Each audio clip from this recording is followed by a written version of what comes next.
سیگیو پہ.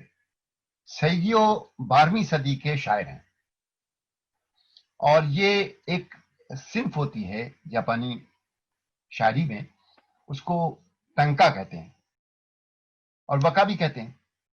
تو بیسیکلی اس کا نام جو ہے وہ تنکا ہے. تو یہ تنکا شاعری کے بارے میں ہم آپ سے کریں گے. یہ شاعری جو ہے یہ سب سے قدیم شاعری, جاپان میں سب سے قدیم شاعری. یعنی اس کا پہلا مجموعہ جو تھا کلیکشن آف پوئمس, جو 400 کچھ عیسوی سے شروع ہوا اور پھر جا کے 758 میں اس کو کمپائل کر کے شائع کیا گیا. یہ 4500 نظموں کا مجموعہ تھا جو شہنشاہان وقت کے حکم سے ترتیب دیا جاتا رہا اور 300 سال کے بعد اس کو شائع کیا گیا. اس کا نام مانیوشو ہے. یہ بادشاہوں کے حکم سے یہ نظمیں سلیکٹ کی جاتی رہیں اور ہر قسم کے, ہر سطح کے, ہر کلاس کے لوگ جو تھے وہ ان کی نظمیں اس میں شامل ہیں. اس کا نام ہے مانیوشو. اور دوسرا مجموعہ جو اسی قسم سے یعنی شاہانہ حکم کے تحت, شاہی حکم کے تحت جو ترتیب دیا جاتا رہا, وہ 905 عیسوی میں شائع ہوا. اور جو تیسرا مجموعہ تھا وہ 1205 میں شائع ہوا, 300 سال بعد. یہ 1205 میں جو مجموعہ شہنشاہ جو ترتیب دیا جاتا رہا, یعنی پورے 300 سال کے لوگ, اس میں تقریباً 2000 نظمیں ہیں. تو میں آج جس شاعر کو آپ کے سامنے پیش کروں گا تو اس کی نظمیں, یہ شنگ کوکنشو جو ہے, اس میں 94 نظمیں ان کی سیگیو کی شامل ہے. سیگیو جو تھے یہ 1118 میں پیدا ہوئے,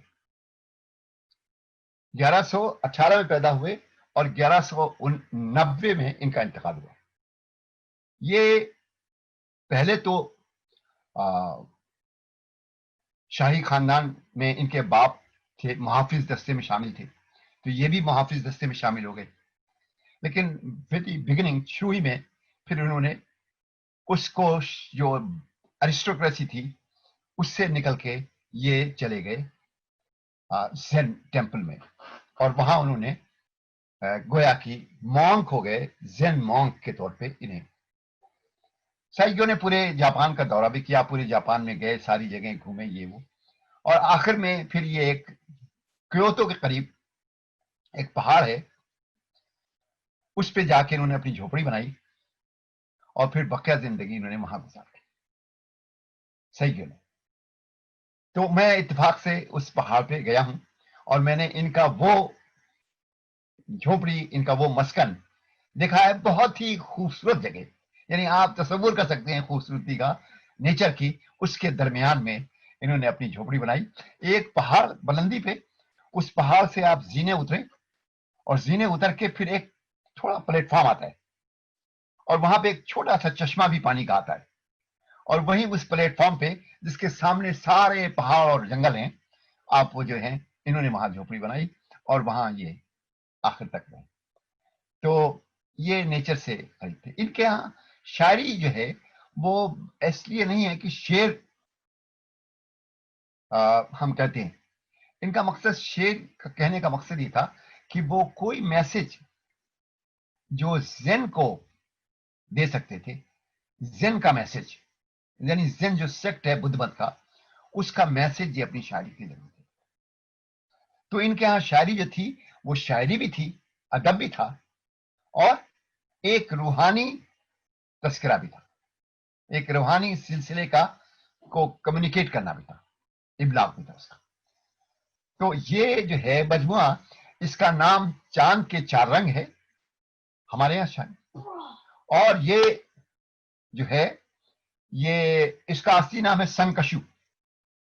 سنکشو کے معنی ہے پہاڑی کٹیا. تو یہ مجموعہ جو تھا اس کے 100 پوئمس میں سے ہم نے ترجمہ کی تھی, اور اس کا نام. تو سب سے پہلے میں یہ چاہوں گا کہ اس میں 2 پریفیس ہیں. ایک پریفیس اس کتاب کا لکھا ہے ڈاکٹر ابوالخیر کشپی، اور دوسرا پریفیس لکھا ہے پروفیسر سوزوکی تاکیشی۔ پروفیسر سوزوکی تاکیشی جو تھے وہ یونیورسٹی آف فارن افیئرز میں شعبہ اردو کے چیئرمین تھے، بہت اچھی اردو جانتے تھے، بہت عالم آدمی تھے، اردو ادب پہ، جاپانی ادب پہ بہت زیادہ حاوی تھے، بہت ہمارے بہت اچھے محبت کرنے والے دوست تھے۔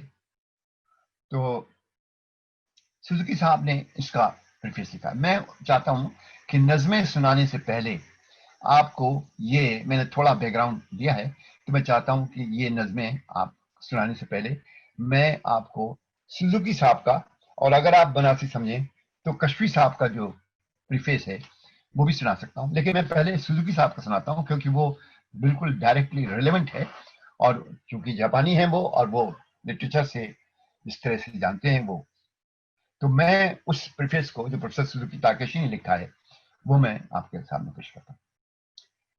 وہ کہتے ہیں سیگیو جاپان کے قرون وسطی کے نمائندہ شاعر ہیں، ان کے متعلق اب تک متعدد کتابیں لکھی جا چکی ہیں، اور ان کی نظموں کے مجموعے بھی کئی بار شائع ہو چکے ہیں۔